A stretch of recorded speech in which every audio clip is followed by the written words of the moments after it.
welcome back to She Tried It. This is the daily ritual raglan by Park and Knit that I had the absolute pleasure of testing for.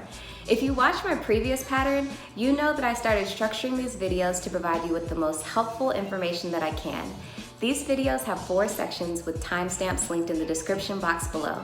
But I'm gonna add a 5th section in today's video. I really wanna talk about the testing process for this sweater because I think Park did a phenomenal job. The tools she used might be helpful for other designers that work with testers. Okay, let's get started.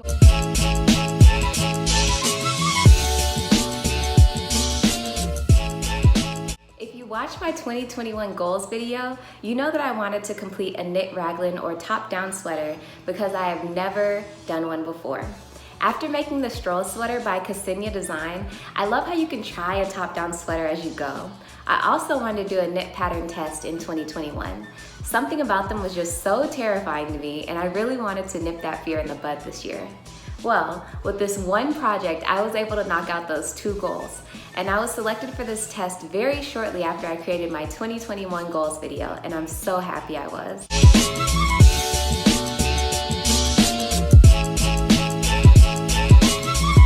The best word I can use to describe Park Williams is vibey.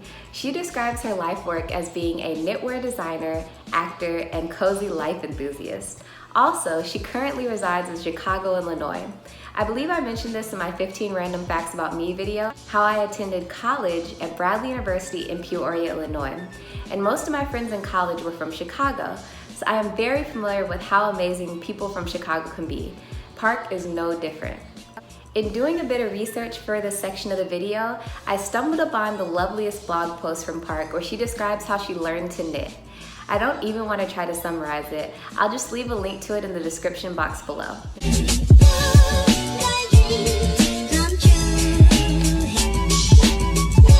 This pattern was very well written, and this is coming from someone who has never knit a raglan before.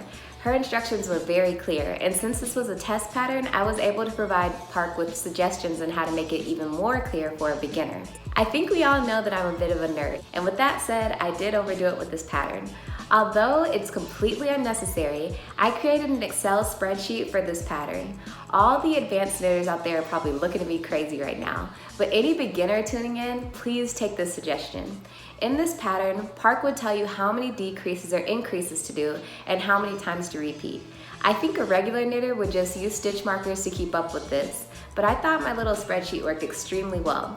For example, you might have a row where you start with 90 stitches, then she would tell you a repeat of rows that you would do maybe 30 times and give you the amount of stitches you would have by the end of the 30-row repeat. With this being my first test, I wanted to avoid all mistakes. So in my spreadsheet, I showed how each row should be. So if I was on row 2 of the repeats, I knew how many stitches I should have, and I made sure that I was okay and on track to get to the end of the 30-row repeat.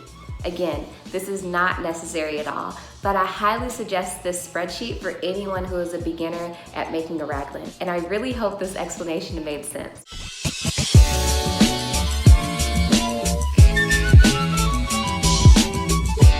The yarn I used for this sweater was none other than I Love This yarn from Hobby Lobby.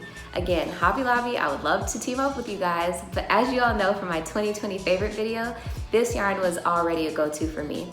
When it came to the color, I was a bit more experimental this time. I went with this color, Desert Dust. Honestly, when I saw the tester call, I immediately pictured an IG post with this sweater in a light brown color, and I would have on red lipstick. I know it's simple, but I just thought it would be vibey, just like I think Park is. And to be honest, I think I nailed exactly what I wanted. Let me know if you agree. I know, at least upon first examination, this yarn can give a bit of a slight couch upholstery vibe.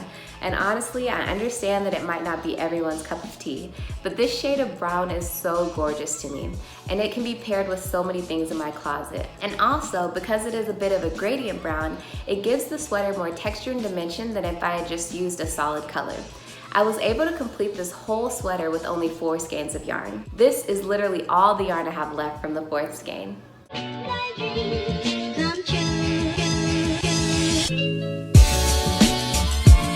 From the jump, Park created a testing process like nothing I've ever been part of in my life. The first innovative thing was a follow-up form that was provided to all the testers along with the pattern. It was basically a Google document with a list of questions she wanted filled out about the completed pattern. This was awesome because everyone knew up front what was expected of them. We weren't just vaguely asked to give notes on the pattern, but we had very specific questions to answer and give back to her. Also, I have heard of this, but I've never experienced it. As part of completing the test, you're able to get a free version of one of her previous patterns or a pattern in the future. If you've ever seen Parks work, you know this was the toughest decision, but I decided on the fishnet pattern. I know she's gonna have a pattern in the future that's gonna make me completely regret this decision, but that's the one I ended up choosing.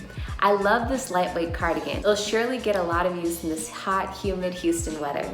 And when she does make another bomb pattern, I will happily purchase it to support her. But just for fun, I'll leave a link below to Parks' Ravelry account. Take a look at all her patterns and let me know if you were testing for her and got a chance to win a free pattern, which one would you choose? Another great thing about the testing process was the use of an app called Slack. I really liked this because we could send her questions and she was very quick to respond. If she didn't answer, another tester would answer and she would confirm if what they said was correct. She also divided up the Slack conversations between general and test. So when people wanted to show off the yarn that they were using or the progress they had made, they could post to the general chat. However, if people had any specific questions on the pattern, they could post to the test chat. That simple feature in Slack made all the difference to me. Other testers were super helpful in answering questions, and your question didn't get ignored or overlooked because of other people posting pictures of their yarn. I think this is something all designers should look into using if they ever work with testers. I haven't done a million tests, so I'm just saying that I think Slack is a better communication app than Instagram chat or WhatsApp. But if I stumble on a better app, I'll definitely let you know. The testers in this group were awesome. They were all so nice and funny. I really believe this is a testament to Park as a person. She doesn't appear to have rude or snobby followers because she isn't a rude or snobby person. She clearly attracts great people with great personalities. Quick story. I asked a few questions on the pattern in Slack, but one day I just felt so behind, so I spent the entire weekend knitting all day and my arms were not having it. First off, I wasn't behind at all, and all the testers in Slack were very quick to remind me of that. Also, because my arms were in so much pain, everyone suggested that I take a break. And I hate to say it, but they were absolutely right. Well, that's all I have for you today. Don't forget to check the description box for all the things I mentioned in this video.